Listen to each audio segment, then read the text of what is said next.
Dixie Sun News at noon. I'm Hannah Hickman. And I'm Sarah Richardson. Thanks for tuning in. The time to announce possible student fee increases is coming up. As part of this process, the Student Fee Allocation Committee will be reviewing $10 to $15 worth of fees requested by different organizations on campus. While it's unclear right now what organizations are up for fee increases, we will keep you updated as the story continues. Hilldale High Schoolers are getting a new education center through the Perkins Grant. DSU will be able to put $100,000 toward building a state-of-the-art instruction education center. The center will include all kinds of courses in the concurrent enrollment program. DSU plans on opening the education center this coming fall semester. Today is World Cancer Day. Associate Professor of Sign Language Allison Hamilton has been battling metastatic breast cancer since a diagnosis in October. To document her experience, Hamilton has been vlogging in sign language to help tell her story while others going through similar struggles. Hamilton says she didn't start the vlogs for herself, but for someone who may be going through similar struggles.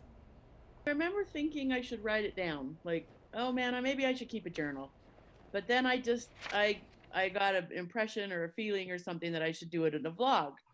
That it may be more interesting, but I'm a sign language teacher, but I share it with as many people who are interested in it because the vlog is out there for someone. Now, whether I've reached the person that I was supposed to make the vlog for or not, I don't know.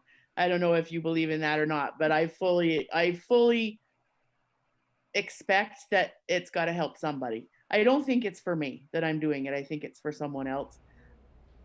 In honor of Black History Month, Black Student Union is hosting events on campus to educate and connect the community.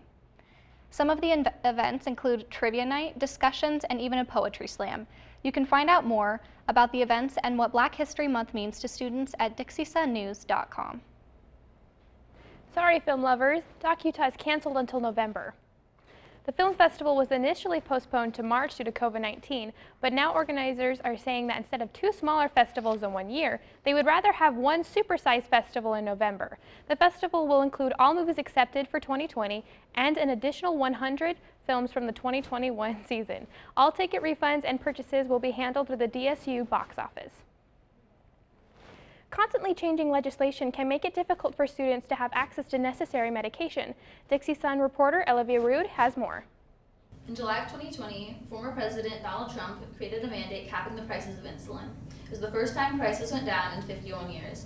On his first day in office, President Joe Biden froze this mandate. Here's the community's reaction. Trump was going to drop insulin prices to not a max of $90, but that Biden has put on a freeze until at least the end of March, meaning that insulin prices can go back up to as much as $350 per vial of insulin. And so the concerns that I have is just that the price rise in insulin is going to cause people to be less self-dependent. Even from when I was diagnosed 12 years ago, the price has gone from $175 max a bottle to $350, and that's crazy. I do work in the insurance field as an insurance broker. It would probably increase insurance rates all around, and it would also cause some people to have to look for other options out of country. For example, in Canada and Mexico, I know that there's people who get prescriptions from there because they're a lot cheaper than buying them here in the U.S. I'm not confident that things are going to get better as far as lowering the price of insulin. It really does need to be lowered. What was going to take place on the 21st of January, which was the day after Biden got inaugurated, any other new resolutions that went through that Trump was trying to put through, anything after that date, he froze. My perspective of the president is just that everything has become political, every single little thing, and even down to my own diabetes. For now, this action is still a freeze, and there have been no further announcements about the statement moving to a law. For Dixie Sun News, I'm Olivia Rude. Let's take a look at more active legislation. In Salt Lake, Monday marked the introduction of House Bill 278, which is the formal legislation necessary for changing the name Dixie State. Yesterday, the House Education Committee voted in favor of recommending a name for the House. Following a summer of Black Lives Matter protests, 3 separate police reform bills have gone through the House, with only 2 making it to the Senate. And finally, House Bill 68, which would require renters to see all fees and hidden costs before signing a lease. The bill would also cap late fees at 10% of the rent. E-bikes are riding their way onto federal trails. The United States Bureau of Land Management has decided to open up some trails for low-powered e-bikes, which are much like normal bikes, but have a small battery and motor so it doesn't require much pedaling. The decision does not open up all federal trails, but it does open many in surrounding national parks. To find out where you can ride your e-bike, check the Bureau of Land Management's website at blm.gov. Social media can be a huge distraction for students.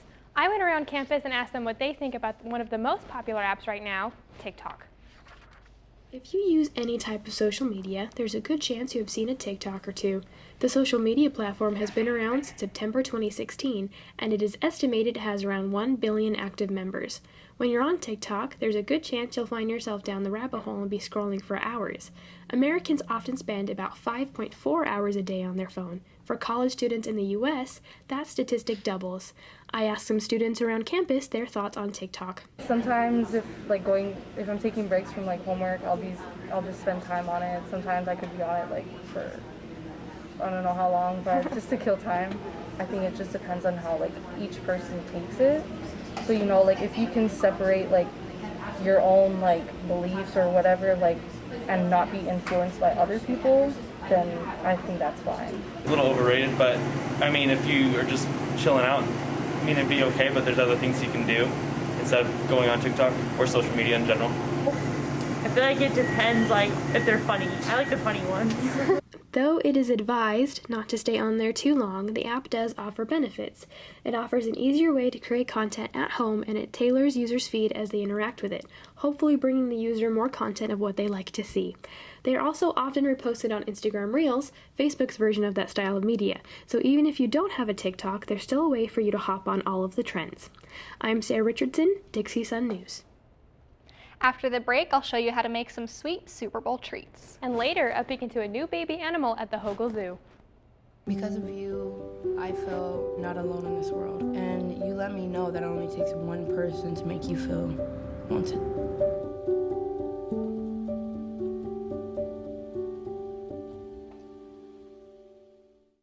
Today, I'm making a sweet twist on Super Bowl Sunday snacks. Tampa Bay Buccaneers against the Kansas City Chiefs. Let's jump into our first recipe, Buccaneers-themed Chex Mix. We're taking 4 cups of Chex Mix and dividing it into 4 different bowls, separating that out. We're taking candy melts that are the colors of the Buccaneers and also dividing that into 4 different bowls as well. So we have white, red, and substituted orange for one of their colors as well. So with one of your bowls and melted candy melts in hand, all you're doing is taking your Chex Mix and dumping it into your melted candy melt mixture. You could hand do it individually, but I found it easier just to mix everything together in one bowl. After you're done coating all of the Chex Mix, you're going to have a gallon-sized storage bag set off to the side with about a 1/3 cup of powdered sugar in it. So after it's done, completely coated, you're taking your bag of powdered sugar and just dumping these in here. All right, seal it so it's all completely closed and have fun shaking it all up.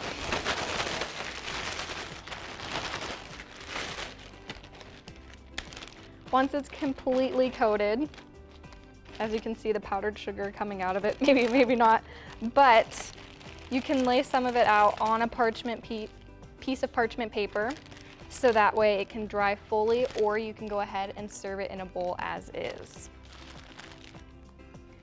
Moving on to our second recipe, and that is the Chiefs-themed dipped pretzels. So for the pretzels melts, I've taken the Chiefs colors, red, white, and yellow for the gold, and we're taking red, white, and yellow candy melts. We are completely melting them, and then afterwards we're taking our pretzels and fully coating them in the candy melts. Once we're done with this, we're also going to lay these out on a piece of parchment paper so they can dry. Unlike the Chex Mix, these can't be eaten or served right away, as you can tell. They are very much not in a solid form yet. So we're just going to take these, lay them out on a piece of parchment paper.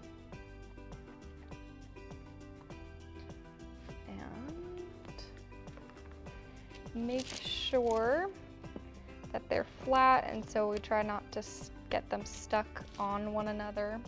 I'm using a spoon so I don't have to dirty my hands up.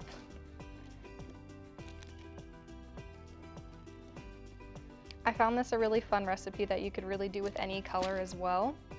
So if you are a different team's fan, you could do it really with any other team colors. Okay, now that they're laying out on the piece of parchment paper, you gotta let them harden all the way. It actually only takes about 5 to 10 minutes for them to fully set, depending on how coated they are. So from here, we're gonna let these set and move on to our football-themed chocolate-dipped strawberries. So you can take either chocolate chips or brown candy melts and melt them in a microwave for about 30-second intervals for about 2 minutes, or just until it's completely melted all the way. We are just dipping the strawberries, grabbing by the stem and just kind of rolling them around in the chocolate so that it gets fully coated. Okay. We're gonna set these aside so I can show you how to design them to look like footballs. So we had a little bit of excess white candy melts that you're going to want to set off to the side and melt as well. I didn't have any piping bags, but what I did is I have just a small sandwich bag, and I cut a very tiny hole in the tip of it to use. So that is going to be my makeshift piping bag. And all you're doing is drawing on the outline of a football. All right, now that everything is set out, everything's been mixed together, it's been laying out how it's hardened up, we can go ahead and show the final result. So we have our Buccaneers themed Chex Mix. We have our Chiefs themed dipped pretzels and our chocolate covered strawberry footballs. That's all that I have for you for our sweet Super Bowl Sunday snacks. Back to Michael with sports.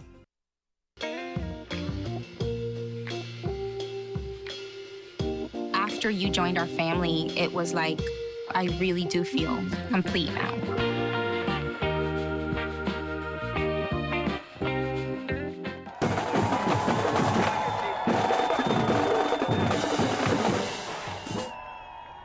The men's basketball team will have a tough task this weekend against Seattle University, who hasn't played a game since January 15th. The Redhawks will be hungry for some action. However, the Trailblazers will be heading into their match with some momentum after snapping their 7-game losing streak against California Baptist. Game 1 against the Lancers, DSU struggled defending the 3-ball. CBU was making it rain from downtown all night by making 13 3-pointers. Then the Trailblazers allowed 6 Lancers to score in double figures, which led to the loss against CBU with the final score 74-89. Heading over to Game 2, DSU's defense turned it around by forcing the Lancers to turn the ball over 23 times, which led to 26 points off turnovers. Guard Cameron Gooden led the way offensively by scoring 22 points, 6 assists, and 4 steals. The Trailblazers got their first conference win by final 79-75. DSU will take on Seattle U tomorrow and Saturday at 7 p.m. at Burns Arena. Women's soccer got a tough first game of the season facing off against Gonzaga University.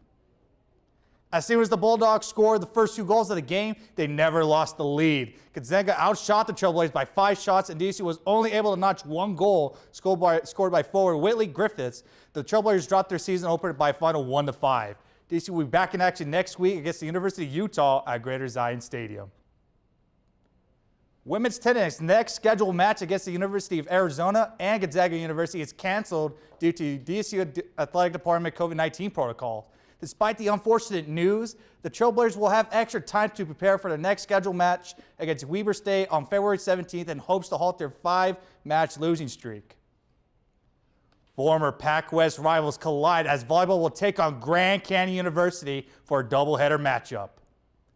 Before this collision course with the Lopes, we're bringing back out the brooms because the Trailblazers swept away University of Texas, Rio Grande Valley in their previous set of games. Key contributors to the match against the Vaqueros were senior Megan Trainer, watch out, coming in with the heat, and freshman Kay Hardy also bringing some heat to the table. Trainer had 16 kills and 2 aces in game 1, and Hardy had 17 kills and 9 blocks. Both players had outstanding performances to help get the victories for DSU. The Trailblazers will face off against GCU on the road on Monday at 7 p.m. and Tuesday at 3 p.m. After 5 races in its regular season, the women's swim team will have 1 win under its belt heading into the 2021 Western Athletic Conference Women's Swimming and Diving Championships. The Trailblazers will host the conference championships, and DSU will have more than a week to prepare for the 4-day event. The conference championships, which will take place on February 17th through the 20th at the Human Performance Center. It's going to be a great time for the women's swim team to finally show off that amazing pull that they had at HPC. It's going to be great to see for them. Yeah, definitely exciting news, and hopefully the men's basketball can score another win coming up. They have that week to prepare, so we'll see what they do with it. Also, women's soccer has a ton of games this month.